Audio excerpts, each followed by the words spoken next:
But now I want to move your heart, because we have a special guest with us today. We have a guest who will inspire each one of us in this room today. Inspire us because you will learn from her story how incredibly powerful you are. How incredibly powerful your actions affect other people. You're going to hear a story where people she met moved her. And they weren't dieties, they weren't preachers, they didn't give her a book to read, they didn't do, comparative religion.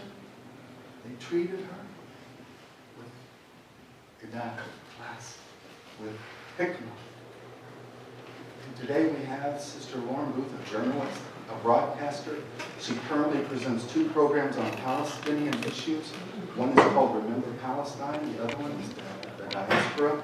Lauren's visited the West Bank and Gaza as a journalist and an activist, and as a result, she accepted Islam in 2010. And this is her story.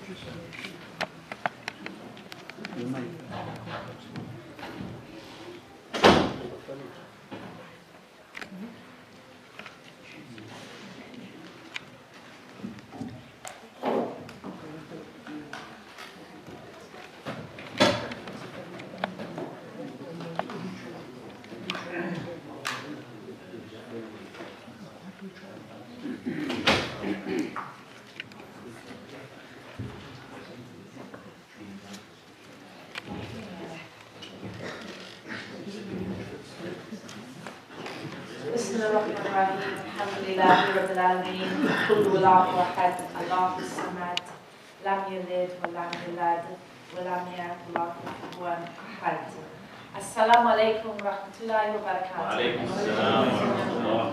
I'd like to begin by thanking Allah for allowing us all to gather here this Sunday. Some of us came by plane this morning, and we arrived safely, alhamdulillah. Some of you have driven here, so may Allah reward you all for taking time on a holiday weekend to share what we hope will be an inspirational talk and remembers God. I also want to thank the MLFA for again being my sponsor and allowing me to come over to America for what is a really important cause. I get invited all around the world. I have outstanding visits currently to Pakistan and Singapore and all sorts of other places, but I keep coming back to America because, as Brother Khalil so rightly said, whether or not you guys see it or feel it yet, you are the canary in the coal mine for Western Muslim Ummah.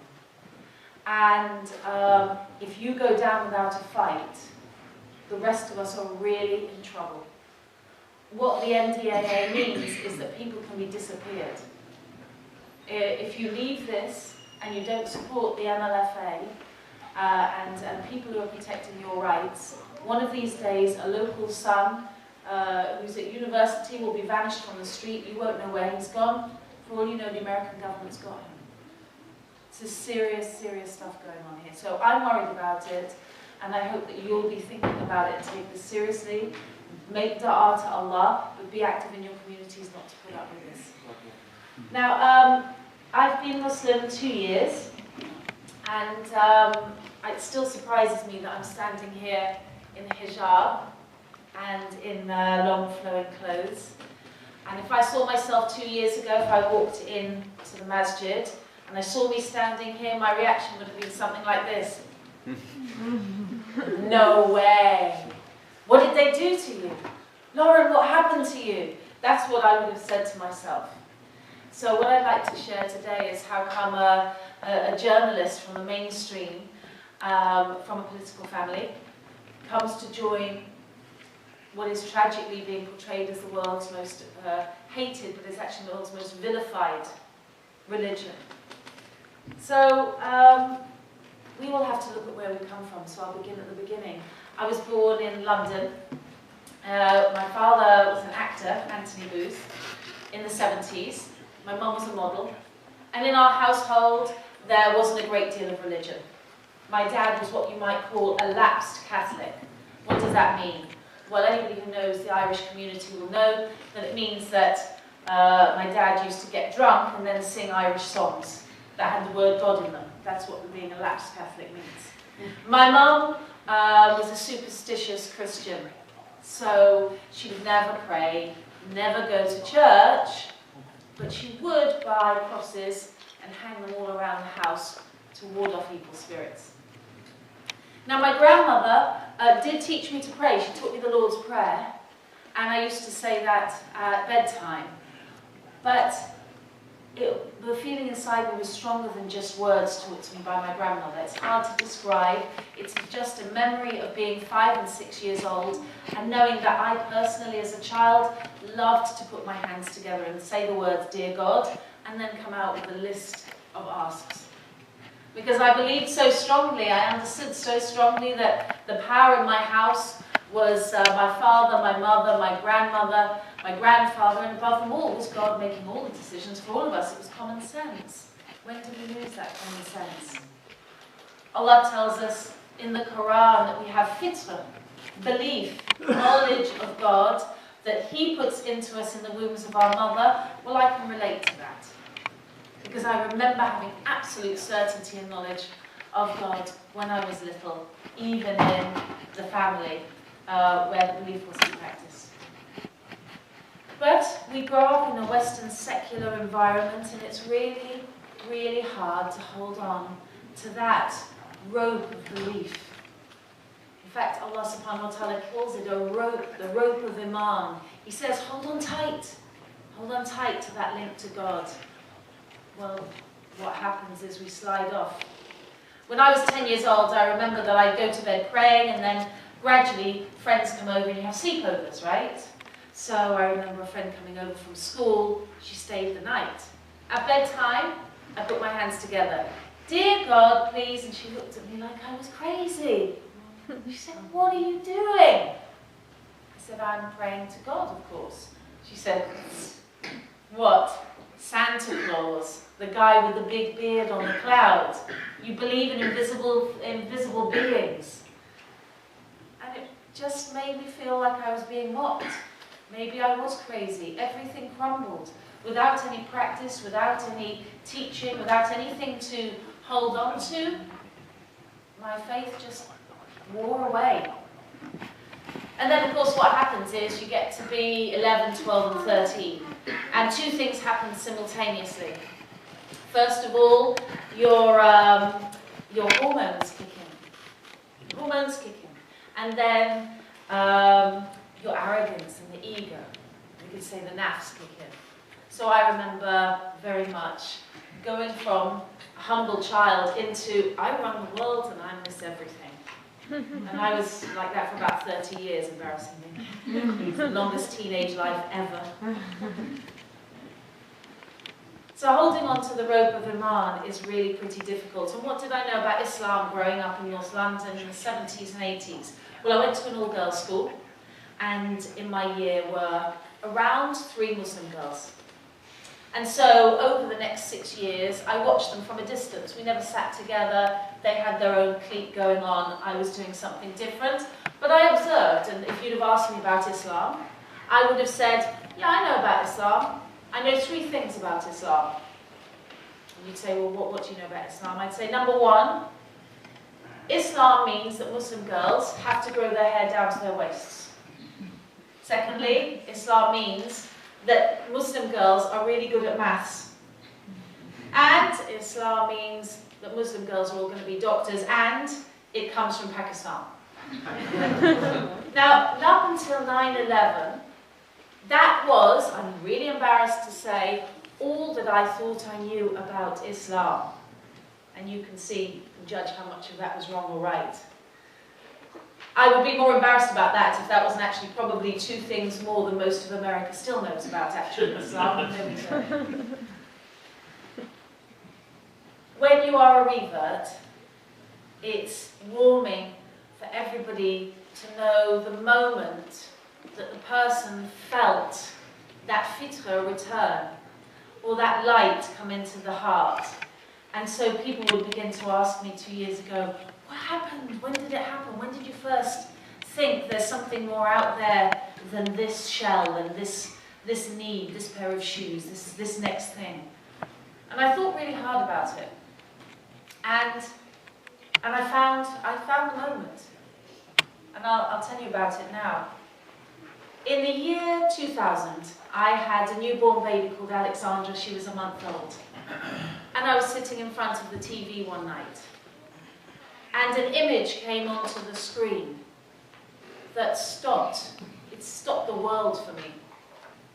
And it took the breath out of my body all at once. And I'll describe it for you. All I could see on the screen was the back of a young boy. It was on the evening news, and that young boy, 15 years old, had a stone in his right hand. And he was standing like this with the stone. But his head was up, and his back was mighty. And what was amazing was that just a few feet from him was a tank. And the tank was pointing its gun right at him. And this boy had a stone, and I'll tell you what, that stone was mightier than that tank. It stopped me. I didn't ever want to stop seeing that image. In fact, if I close my eyes, I can see it precisely now, even down to the jeans the boy was wearing. Now, that tank was an Israeli tank. And that young boy was 15 years old, and his name was Faris Odeh. And he came from a place I'd never heard of, called the Gaza Strip, in a country I think I'd heard of called Palestine. I didn't know this at the time, but 9 days, after I first saw that image, Faris Odeh, the 15-year-old boy with the stone, was shot dead by an Israeli sniper. He was shot in the neck, and he died on the floor of his refugee camp, and the world didn't mourn or stop, not for a second. Now, when Allah subhanahu wa ta'ala has a plan for you, you can go to the left, you can go to the right, you can make mistakes, but you will be guided to that path. It's just how difficult you make it getting there. And so that's the only explanation I have for what happened next in my life. Because in 2005, I was a mainstream journalist.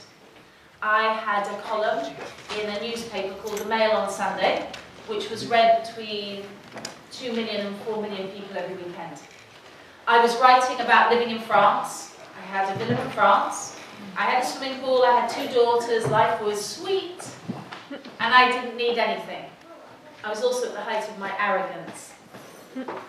But somehow, for a reason that, wallahi, I have no explanation for, in January 2005, I marched into my editor's office. And I promise you, it was like I was having an out-of-body experience, because I couldn't believe the words I was saying, because I said, I'd like to go to Palestine, Peter, and cover the Palestinian elections about to take place.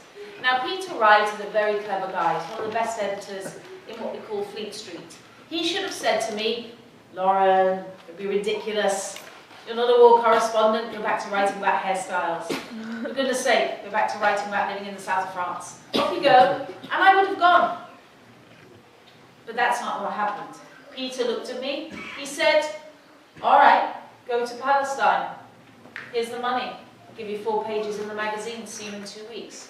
A few days later, there I was, outside Tel Aviv airport. I didn't have even a suitcase, because the Israelis had kept my suitcase for extra security checks.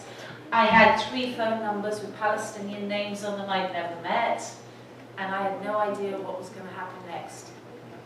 As I stood there wondering what on earth to do, how you get from Tel Aviv to Palestine, a man came up to me and he introduced himself like this. Hi, my name is Jamal. You can call me Jimmy. I said, hi Jimmy. He said, I'm a taxi driver, where do you want to go? I looked at the piece of paper. I'd like to go to a place called Ramallah. Do you know it? He said, sure. Get in the car, I'll take you there. Over the next hour, hour and a half, Jimmy Jamal gave me 63 years of Palestinian history. That's nearly a year a minute. It was a really great lecture.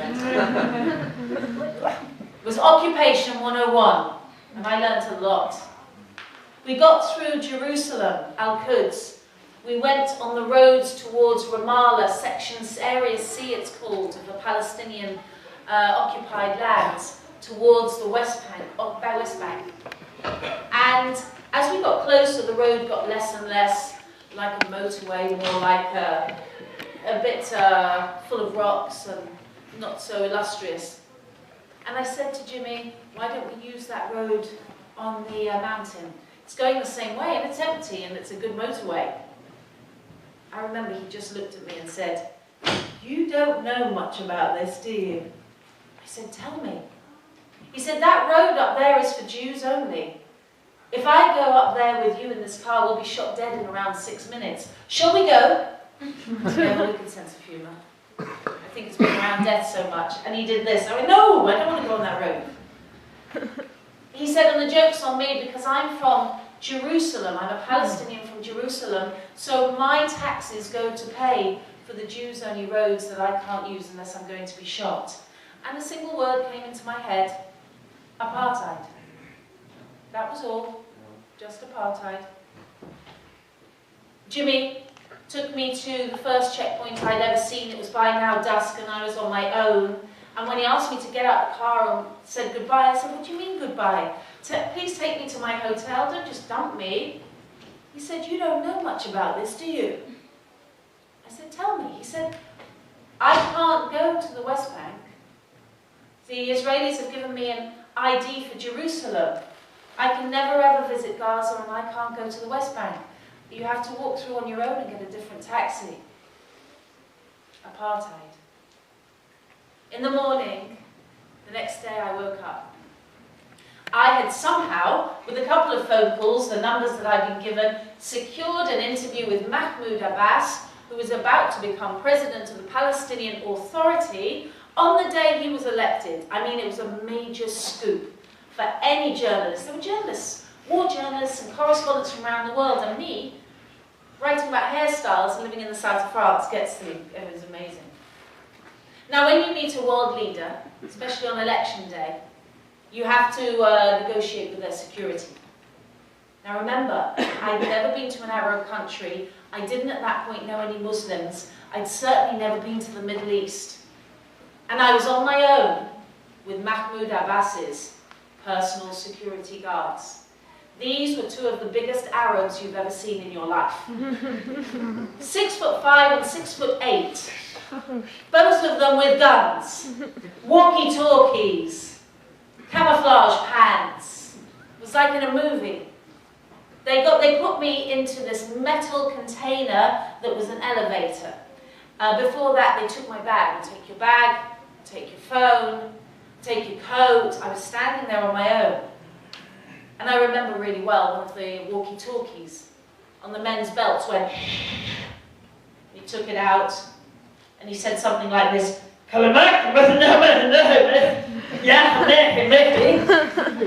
Inshallah. Really sorry, that is how Arabic sounds to English people.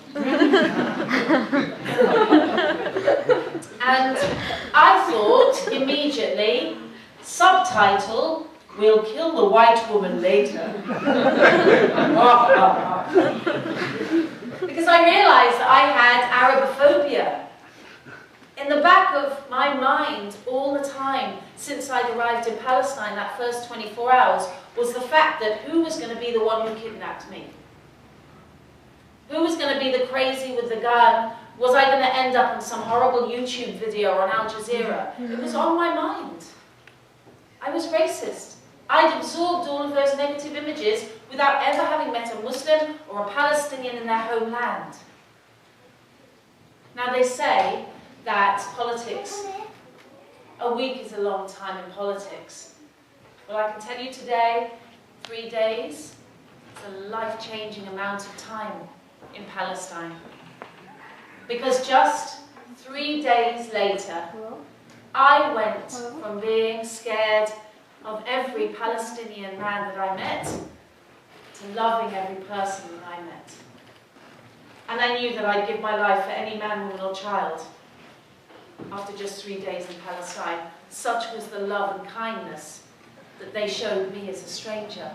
I'll give you an example. Remember I had my suitcase with the Israeli security. I was going to tell you about a phone call then from Israeli security, but it's not relevant. Yeah, they kept my case. And I was walking along a street in Ramallah and it was cold, it was January, it was rainy and drizzly. And an old lady just came up to me. She looked at me like I was crazy.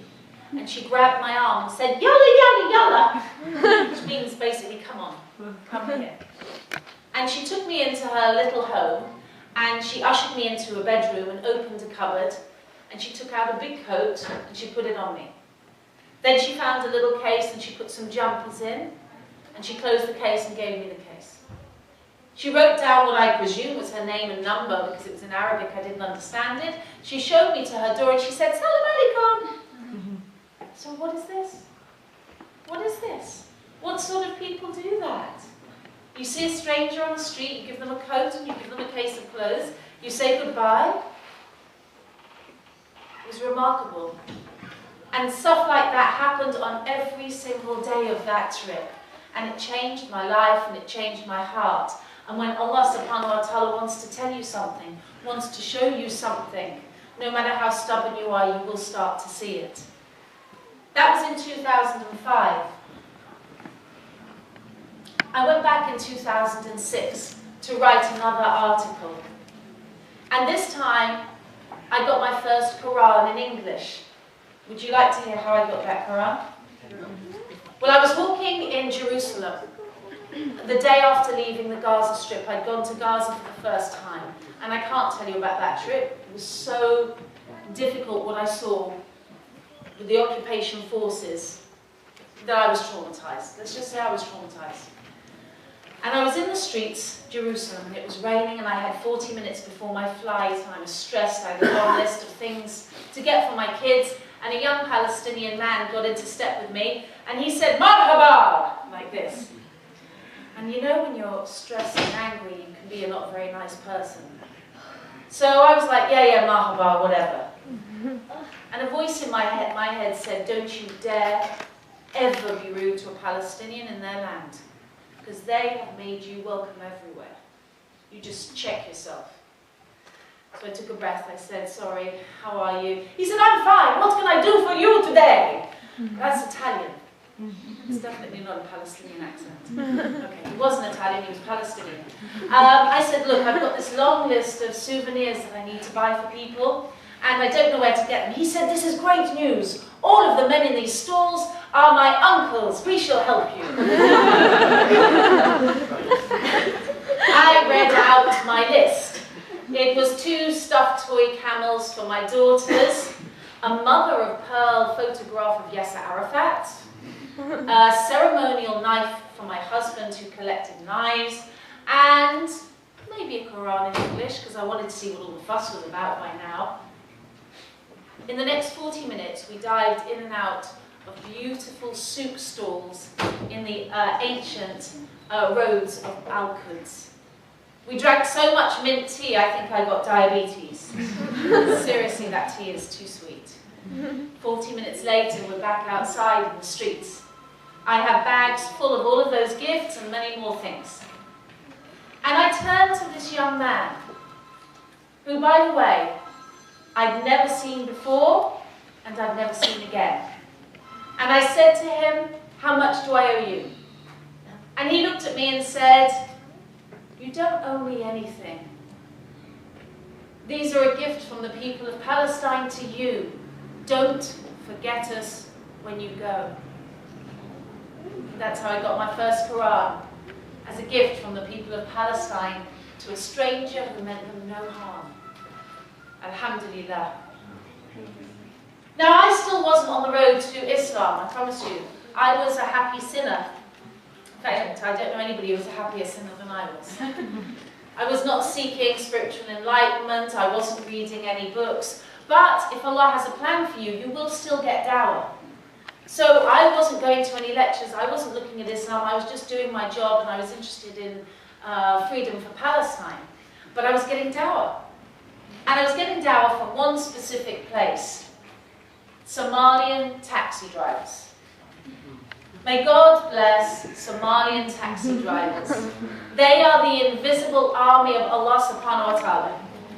Because every time I got into a taxi cab, and I used to use them all the time, having an expense account, I used to get in, I'd say salam, because I'd been to Palestine, they'd say salam alaikum.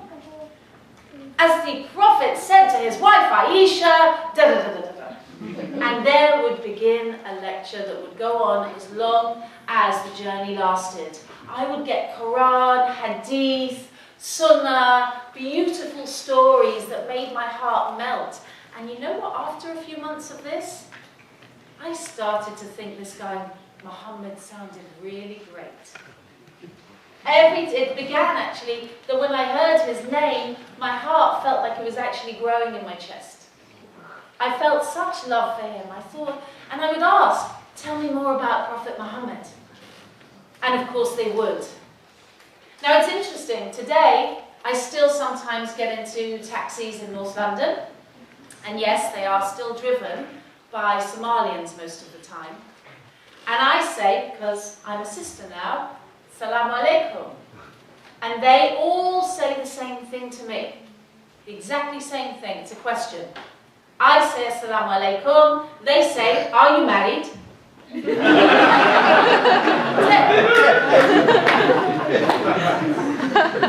No more Quran and Hadith, by the way. But somebody have to explain that to me. When Allah has a plan for you, you have to stick to that plan, no matter how far you go to the left and the right of it. So like I say, I was still not on a journey to Islam. I was just becoming an activist for Palestinian freedom.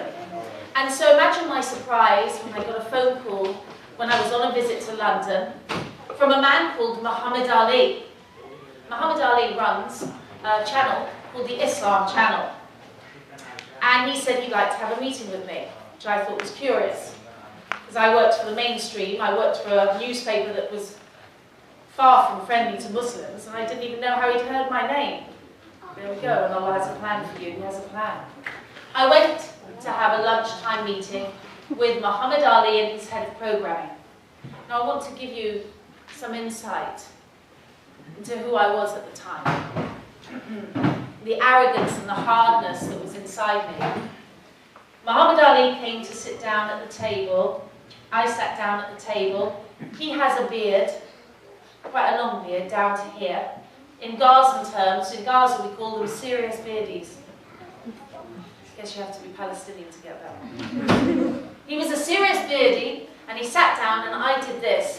Yeah, waiter, can we get a bottle of wine, please? Because I didn't care that he was religious. I mean, being Muslim is your problem. I'm out for lunch, and at lunch, I like to get drunk. If you're having lunch with me, deal with it. You can be in my country. You can be in my country. Don't mind your little Muslim thing going on. But you sitting at my table, I'll do what I want. That's who I was. 2007. Now, Muhammad Ali is a very smart man. He's got a wicked sense of humour as well. He's a very smart man. So he looked at me and he waited for me to get the glass of wine, and then he sat and he said, there are two things I have to say at this point. I said, go on. He said, one, the Islam Channel is not buying your wine. He said, number two, I'm not sitting here while you drink your wine. Now he could have gone to sit at another table. That would have been within the remit. You can be at another table, there's someone non-Muslim, it's okay. But he didn't. He went outside the restaurant, stood in the windy road, looking at me like this, waiting for me to drink the wine on my own. And a strange thing happened, because for the first time since I was a child, I felt, it was a weird feeling, shame. I felt ashamed of myself. Why had I been so rude to a man of faith? Was I one of those people who was a hater? Why was I so obsessed with getting drunk that I would disrespect somebody I didn't even know, somebody who'd been polite to me? What sort of person was I? I got rid of the wine, and I said, you can come in now. I think my cheeks even flushed a bit. Now he sat down and he said the most amazing thing, and one day I'll ask him, why did you say that after the wine incident? He said, we'd like to offer you a job at the Islam Channel. This was my face. I said, you're sure? He said, sure, we're sure. I said, you know I'm not Muslim. He said, yeah, I guessed. Now, in my arrogance, I said two things. I have two conditions before I join the Islam channel. One is, please don't try and make me Muslim. Don't try and indoctrinate me or talk to me about Islam, because I'm never going to be Muslim, okay? He said, Allah knows whether you will be Muslim or not, and you do not know. I said, sorry, whose phone is that? Oh, okay. Thought it was mine. So he said, No, it's the clock. It's the clock. It's the clock. It's the clock. We have that. oh, okay, fair enough. Sorry, I was talking to you. إن شاء الله we'll meet عصر at 3:30 إن شاء الله. Okay, alhamdulillah. Sorry. So I said, don't talk to me about Islam because I'm not going to be Muslim. And he said, Allah knows and you don't know. And I said, I know and your God doesn't know. He said, God knows, you don't know. I said, I know. He said, okay. And I said, the second thing is, I'm not going to be wearing hijab on your channel. Because I will never, ever, ever, ever wear hijab. Now, you might remember a certain ship. It was called the Titanic. That was the ship that was never, ever, ever going to sink. There is a reminder here. Don't say things definitively. Don't say, I will be there. I'm going to do this tomorrow. You say, Inshallah, God willing. Because the rest, if you don't do that, is arrogance. Because you're not making the decisions. So, how did it turn out me not being Muslim and wearing hijab then? He gave me a job that meant that I travelled the world for the next 2 years, interviewing some of the great clerics, minds, academics and activists in the Muslim world today. And you have to be moved and changed by that. One of the men who most moved my heart is a man called Sheikh Riyad Salah. Riyad Salah is known as the Lion of Palestine. He is the leader of the Islamic movement in northern Israel and one of the guardians of Al-Aqsa Mosque. Now, I was interviewing him in the foyer of a hotel at midnight after a Copenhagen conference on political prisoners. And Sheikh Riyad Salah walked up to me like this. Assalamu alaikum wa rahmatullahi wa barakatuh. I thought, this is the Lion of Palestine? Where's his roar? Because I had no concept at the time that humility can have its own power, or humbleness is dignity, or quietness is strength. He sat opposite me and he never looked me fully in the face. His eyes would flick up, then he'd look down. Now, as a Western journalist, you're indoctrinated, not deliberately, maybe not deliberately, but just by what you absorb, to somehow think that if an Arab man, a Muslim, doesn't look you in the face, if he doesn't look you in the face, it's because you make him sick. Because one, he's a misogynist, clearly he hates women, because Muslim men hate women and want to beat them. Two, because you're white and you're not Muslim, so you're a kafir, and he thinks you're evil. But you know what? When Sheikh Riyad Salah sat there, not quite looking me in the face, I just thought, what a lovely, humble, peaceful man. I didn't feel hate from him. I felt respected. And I also felt that his spirit and his mind were only 5% in the room and 95% somewhere else. And I'll tell you what, I wanted to be wherever that somewhere else was. Because he was giving off waves of peace. And I know now the name for it, it's Iman. Sheikh Riyad Salah had Iman. Now when Allah subhanahu wa ta'ala has a plan for you, you may go to the left or the right, but you will still go in the direction of that plan. It's now 2008, and I'm back in France. I've now got 2 daughters. I'm a very successful journalist, and I'm still not on the path to Islam. And I get an email. And this email is only 2 lines long, and it changed my life forever.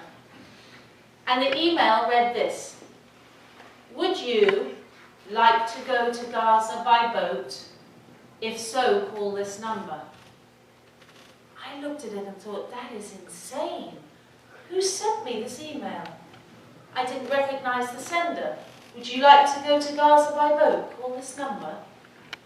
Now in 2008 I was aware, as a journalist and as a beginning activist, that Gaza was under siege. That 1.8 million people were being systematically denied their right of freedom to breathe, travel, leave their place of their nation and come back to it. The goods were not being allowed in. I want you to understand something here. What does the blockade mean? This week, several fishermen have again been shot, over the last couple of weeks actually, by Israel. And their brand new boat, the Gazan fishermen had a brand new boat. We're talking life savings were just taken by the Israeli Navy. Now, how far was he from the shore in Gaza? 3 nautical miles.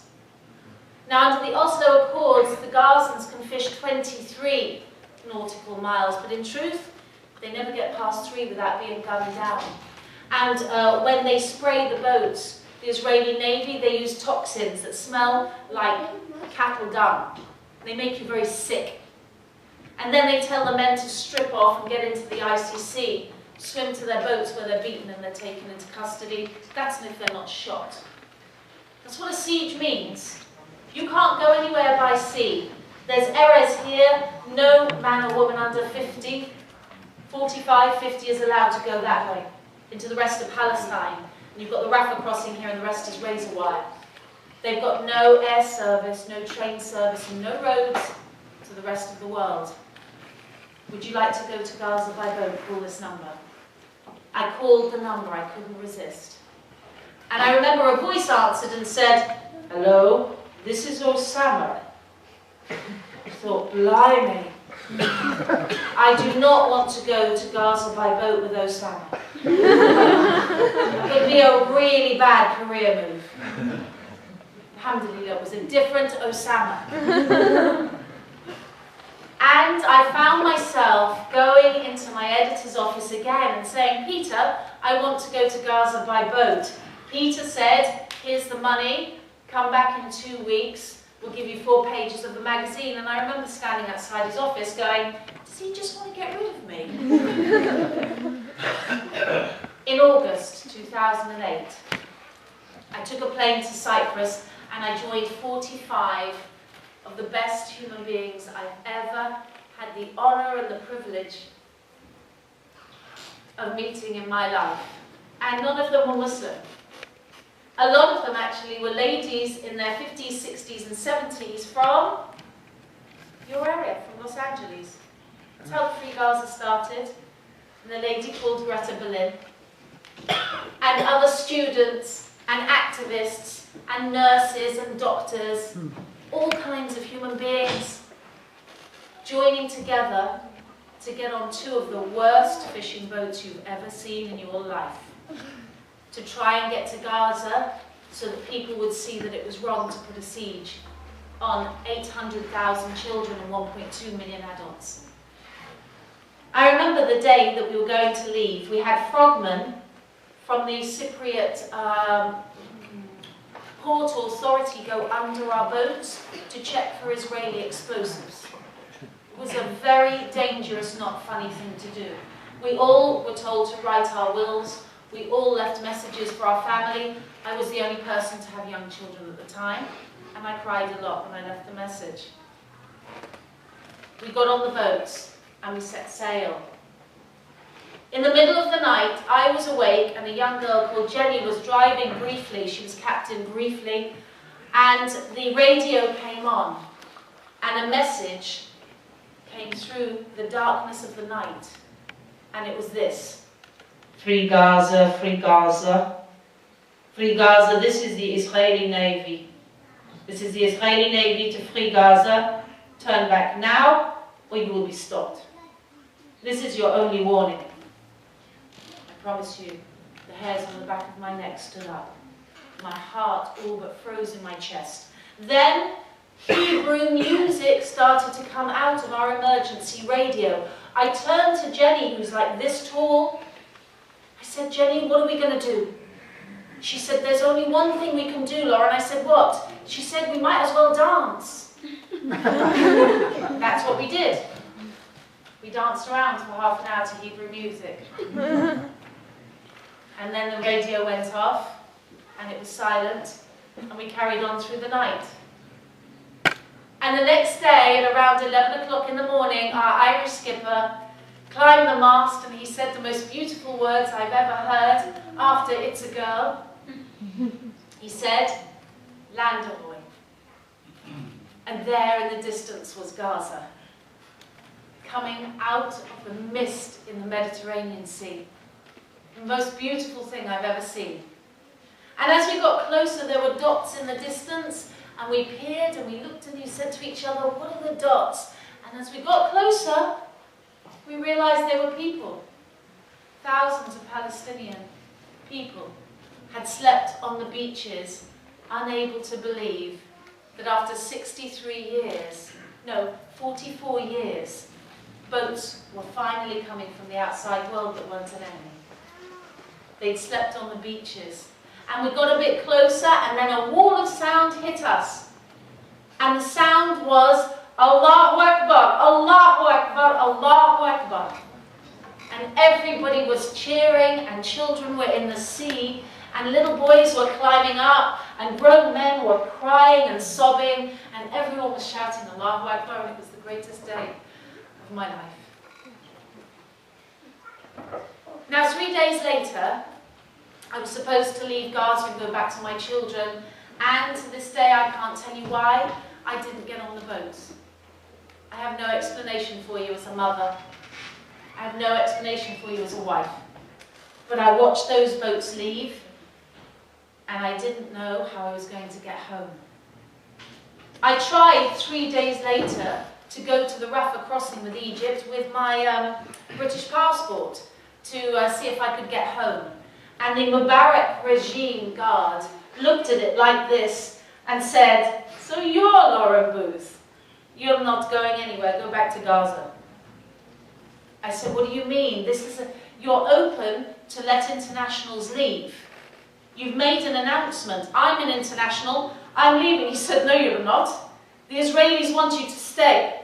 The Israelis have said, if Lauren Booth likes the Palestinians, let her live like them. So go back to Gaza. This place is closed to you." I'm telling you, it was like being in an elevator on the 100th floor, and you go down to the first and the second. I'd lost my family. I was under siege. I was Palestinian. And you know what? I thank God every day of my life that happened. Because I got to spend an entire month with the best Muslims alive in the Ummah today. And you know what month it was, brothers and sisters? It was Ramadan. I was in Gaza, in Gaza, for 30 days in Ramadan. I learned so much. I learned how to be a human being that month. I remember one night I was invited to a family's house for iftar, for the evening meal. And I was taking some bags of meat with me, and I knocked on the door, and it was in a place called Rafah. Do you remember I mentioned Rafah at the beginning? I knocked on the door, and a mother answered it like this: "Assalamu alaikum rahmatullahi wa barakatuh, Fadal," which means welcome, welcome. I was astounded, because this lady was without doubt the happiest woman I'd ever met. I mean, sisters, I love you all for the sake of Allah, but with all that you have here in the Bay Area of San Francisco, you can't give me a smile that she gave. Not even one of the lights. She had light coming out of her skin, light coming out of her eyes. It was a joy just to look at her, and I was confused, because I was in a refugee camp where it was more bullets than cement, and I thought, maybe she's rich. Maybe they've got a stash of gold in there. Maybe inside that doorway is Aladdin's cave, because it's not possible to be this poor and that happy. And I walked round her, and what did I walk into? I walked into a cement room with nothing in it at all. An empty cement room with a rug on the floor. And the only other thing in that cement room was 6 or 7 double mattresses around the walls, stained and ancient, that would be pulled down that night for dozens of children and adults to sleep on in that room. And I felt angry. It was the first time since working in the Muslim community I felt really angry at the idea of Islam. I didn't understand why people were fasting. Why there was poverty in Gaza and in the summer they couldn't drink because their God said don't drink. I was furious. I'd had enough. I was sick of it. I said to this mother of Rafah, tell me why you fast in Ramadan.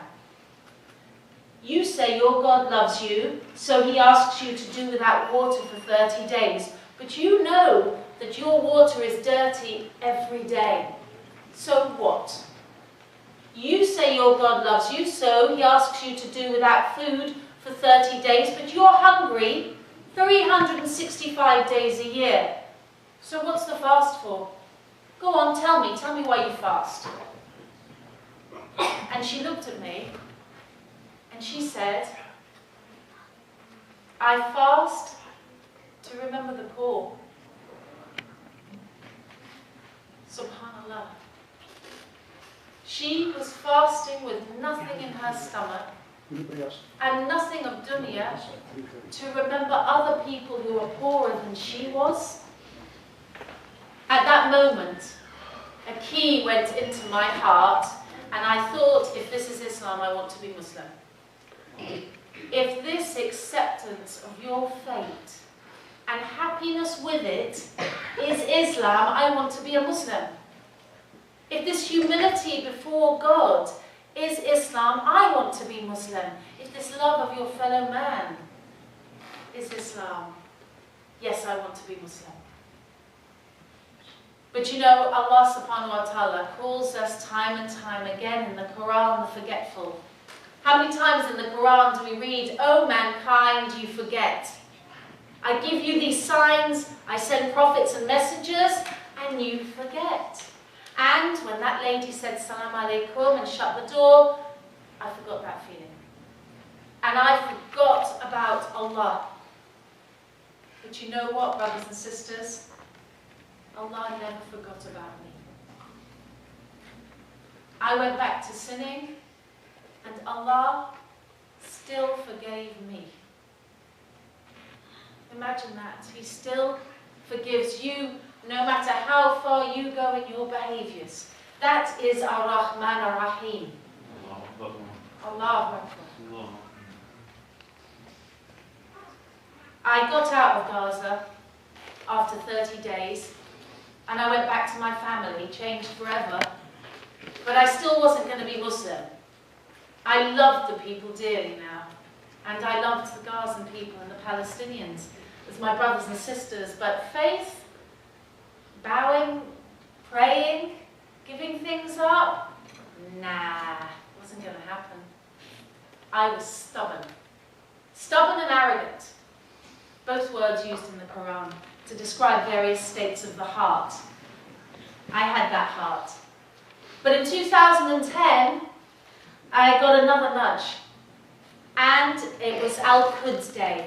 There was a rally happening, and it was for Jerusalem, and it was calling for the freedom of the Palestinian people and the freedom of access for Muslims to go and worship at Al-Aqsa Mosque in Jerusalem, the third most holy place in Islam.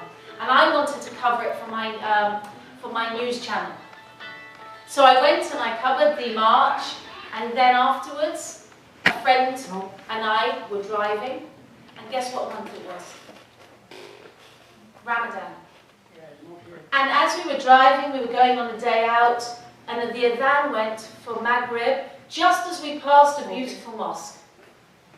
My friend said, I should go in and pray. I said, I'll come with you. And at this time, I didn't just go into the mosque, I did wudu fully before I went in. And And when I went inside, I made my first sincere, full prayer to Allah. And it was this. I said, "Dear Allah," I didn't know Bismillah ar-Rahman ar-Rahim. "Dear Allah, I don't ask you for anything today because you have already given me a perfect life.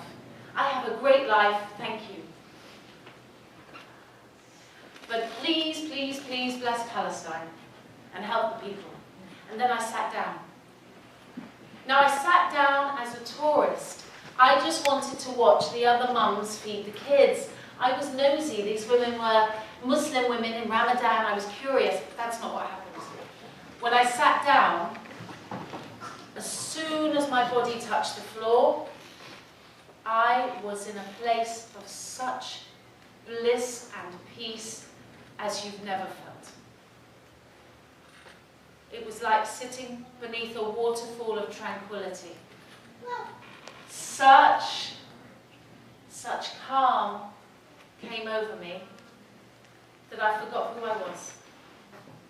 After a while, I didn't actually remember my name. And I sat looking at my feet, thinking, this is so beautiful. And the feeling just kept growing and growing, and I was just a tiny particle in a feeling of peace that was universal. Now at some point, some young women came over and they sat around me in a circle. And I don't know why this happened. But this young woman, who I'd never seen before, she was around 21 years old, reached over and put her hands on my shoulders and she said, "I love you." And I said, "I love you too." And I thought that my heart was going to burst. Because I felt like she was my aunt and I was her mother and she was my grandmother, and that every relationship that women can have, we were having. And I realized that I was no longer a tourist to the Muslim world, that I was inside the Ummah. I was being allowed to feel the love that passes around the Muslim Ummah every minute, every day of every year. After a while, my friend said, "Why don't we go to our hotel?" And I said, "I want to sleep here tonight on the floor." She's a lovely girl, and she said, "Okay, my mother and I will stay with you." And I slept the night on the floor of the mosque. And in the morning I prayed Fajr. And 7 days later, back in London, I walked into a masjid and I heard myself say, "La ilaha illallah, Muhammad Rasulullah." And I became Muslim. Alhamdulillah. And that's my story. And every day since has been a blessing or a test. But above all, I want to share with you today a sense of gratitude. I want us all to remember to say Alhamdulillah for this beautiful, beautiful life that we've been given with all its tests and hardships. Because whatever it is here, it's not Gaza. They have a very difficult test. And ours, we are the weak ones, it's light for us. I want to share one more thing with you. I went back to Gaza as a Muslim last April. And I went to a place called Beit Hanun. Now Beit Hanun used to be a beautiful farming village on the end of Gaza, the outskirts of Gaza. And now it's not. It's Israel's buffer zone. It's stolen land where they send their tanks to go and commit massacres regularly on the people of Gaza. But people live in this buffer zone. They have cement block flats full of children. You say Assalamu alaikum in every window. They have 20 children saying Wa alaikum salam, and around the children are bullet holes and shell holes. And I went to visit a family there. And the family were living in nothing more than a garage, and there were 15 children and 2 mothers and a father in terrible circumstances. Now, when we introduce our children to somebody new, we say their name, and then we probably boast about them a bit, right? So when I talk about Alex, I'll say, this is Alex, she's my eldest daughter, and she is so good at maths, she's going to be a scientist. And I will say, this is Holly, she's very naughty, but she has a lovely voice. They don't have the chance to do that in Gaza anymore. They introduce their children by their name and their injuries. And this family was no different. I saw a little boy running around. He looked about 4, but he was 6. They have malnutrition. And she said, "Oh, this is Yusuf, come here." She said, "Look at his leg." And it had white pock marks all down it. It's a scar tissue. And because it had been damaged by white phosphorus. White phosphorus that Israel rained on Gaza 2009. What is white phosphorus? It's napalm with cancer. They rained napalm on the most densely populated civilian area on earth. And this little boy will probably get cancer as a result. He's horribly scarred. Then she called me to her big son, 16, very tall, and she said, "Look at his leg." He rolled up his jeans, and there was a huge scar, fresh scar down it. I thought I was going to throw up. It was, he'd been shot by an Israeli sniper outside his home. They just take pot shots, pew, pew, pew, at children. And then she showed me 2 of her daughters, aged 8 and 10, and they just do this, and they don't talk anymore because they've been so traumatized by the shelling. And I'd had enough, and I went to a back room to pray Maghrib. And in the final sujood, I had my head to the ground, I started to cry. And I cried, and I cried, and I cried. And I understood at that moment how, in the Quran, it describes how Jacob, almost went blind with tears of grief, and I thought, yes, because I can't believe how hard and how fast these tears are coming. You could go blind crying. And as I was there and it was dark, one of the mothers came in and she looked at me and said, "Are you okay? Why are you crying?" And I said, "Because I hate this. I hate this for you. I hate that your children are going to keep on getting injured by Israel. I hate that you're going to keep living in poverty. I hate that the world knows this is going on and they don't do anything. And I hate that I'm here and I can't even help you. And I hate it." And she said to me, "You're crying for us, but we're so happy. We have Allah. And Allah loves us. And if we are patient and steadfast, Allah has promised us Jannah. Alhamdulillah, ya Rab."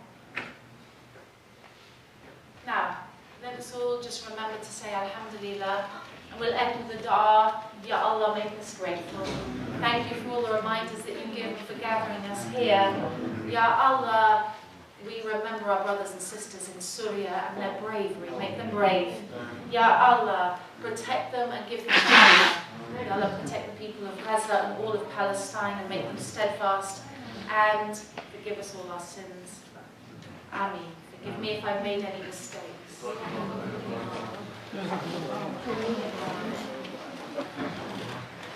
Inshallah, we're going to pray for Salah. That gives us a few minutes to digest what we heard. And then maybe We have to do in second. 5:30. So maybe they're not coming. So we'll pray, inshallah. Can any brother make adhan, inshallah? So the sisters can line up there, inshallah, and brothers will line up on this side. Allahu Akbar. Allahu Akbar. Allahu Akbar. Ashhadu an la ilaha illallah. Ashhadu an la